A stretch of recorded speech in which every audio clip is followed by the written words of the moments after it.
Hi guys, welcome back. It's me, your girl, Basby, and this is Basby TV.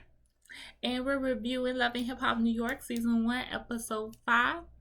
And it starts off with Emily. She goes to meet up with Mashonda at the studio. I'm not really sure if Mashonda was at the studio because I don't really know her as a singer or anything, but anywho, she was in there. And this it had just came out on the magazines and everywhere. It's been all over the place that Swiss Beats and Alicia Keys had got married.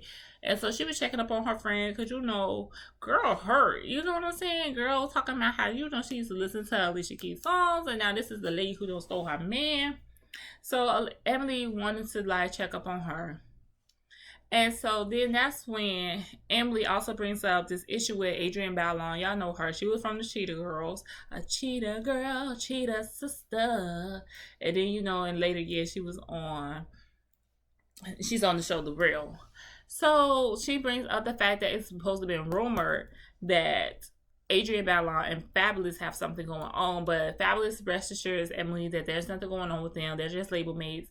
And Masonda's like, just be careful. Like, don't end up in a situation with me where you thinking is one thing and it's really not. It's something else.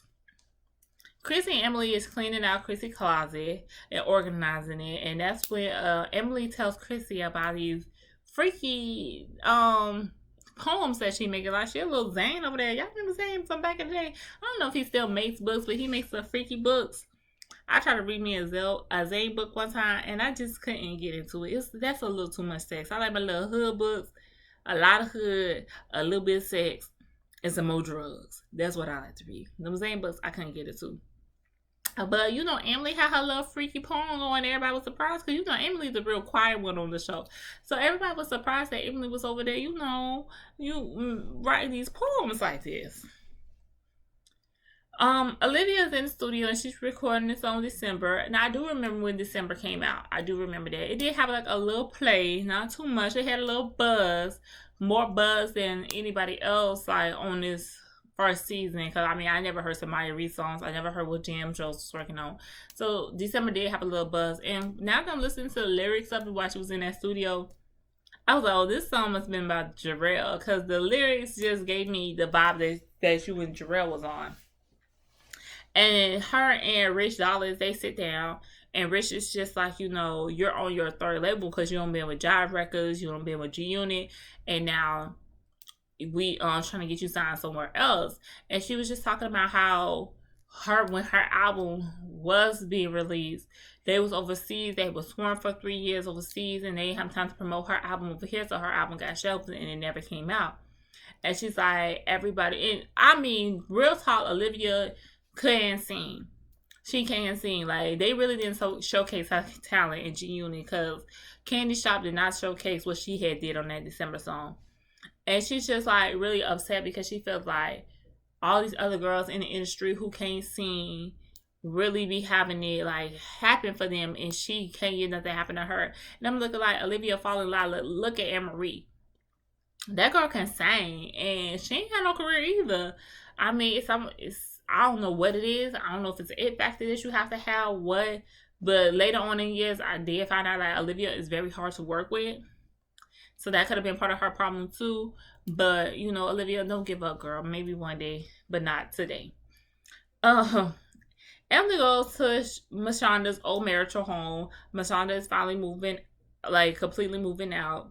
I guess now that you've seen that he's, I guess, not coming back, you decide that you're going to go ahead and move out the house. And the house looks like a very, like it's run down. Nobody's been taking care of it. And I was like, damn, Masonda, like, you could at least keep up with the house. And it's like, they're going through the house, and she's just talking about how hurt she is. And like, she has pictures on the wall of her and Swiss and talking about how she keeps him up there for her son to know that he was made from a loving couple.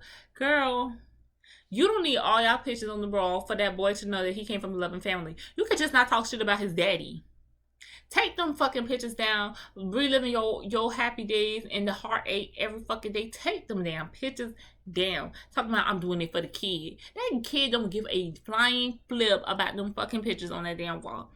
That's for you. Take them pictures down and get over and get done. But Masanda has signed Emily up for this spoken word thing called Power to P. It's almost like the vagina monologues. I went to one of those. It was actually really good. I went to one when I was in college on campus. They had one. And it was really nice. I really enjoyed myself. And so she wants her to go and recite her little freaky poems there. And she feels like, Emily is the real quiet one of the group. And if she do that, maybe she can really like gain the confidence and find her voice and be able to speak up to Fabulous about the relationship. So Maya's gonna reach out to Emily and they meet up and she's just like trying to smooth out everything that happened on the boat, basically apologizing for what Maurice did and really low key. And Samaya is trying to figure out how did anybody find out where they was at for that Jim Jones can run up in there with his goons and put everybody's life in danger.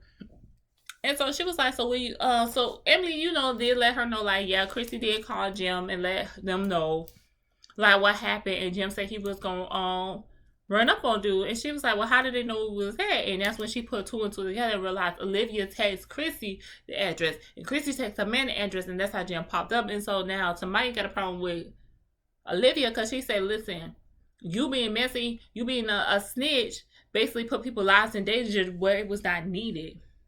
So she's going to use this opportunity to confront Olivia.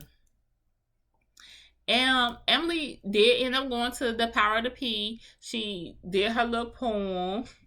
And she did good. It was nice. It was better than somebody doing the rap down at the poetry night. So I feel like it was a nice fit. It did really good. That was all that scene was given.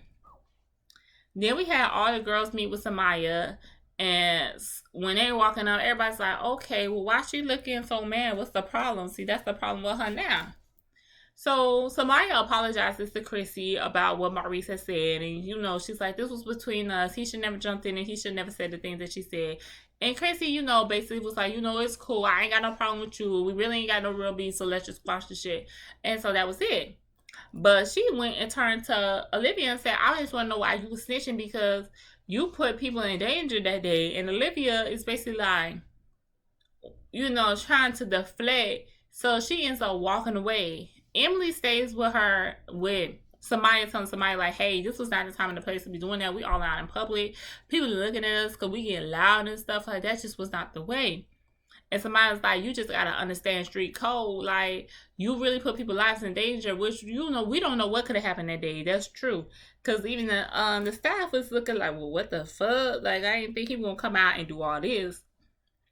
So Emily basically like told her like, hey, even though we should never did it like that right here, like we should have resolved this in a different way. She goes back to go see what Chrissy and Olivia had walked off to. Olivia gets attitude because she feel like, Chrissy, why was you standing over there with her? When we walked off, you should have walked off with us because you know us, you don't know her. So what was you still standing there for? And Emily is like, I'm just trying to get an understanding and everything. So now Olivia don't want to talk to Emily no more because she feel like, Emily, you the ops because you keep trying to be under Samaya and figure out what's up with Samaya instead of just running with the crew. And that's really how it ended off. And I was like, Olivia, just like Emily said, why did you walk off? You should have spoke your truth. Just say what it is. You were talking to your friend, your manager was talking about my family, my friends, and with that being said, I was not about to be a fake friend and not tell them what this little man was saying. Now, how they took that medicine on hand is up to them. They didn't have to catch him that day. They could have caught him another day. They didn't have to catch you when you was there. They could have caught him another time or when we all had left. But they decided, I'm going to do it right here, right there. And at the end of the day, you can't say how you want to say things and then decide how you want the fight to begin. You started the war, you got to finish the war. So with that being said, Maurice, next time you decide that you want to run your mouth about some people and you ain't got the balls to back that shit up and get ready to get run up and done up, then keep your mouth shut. That's all she had to say, and that's just what they had did it. Because they Maurice shouldn't have been running his mouth about no street niggas, and they had no backup. He ain't had no backup. Him and his fiance was not going to be able to get out of there in time. Olivia saw running away. You did what you did. Own up to it and let it be gone.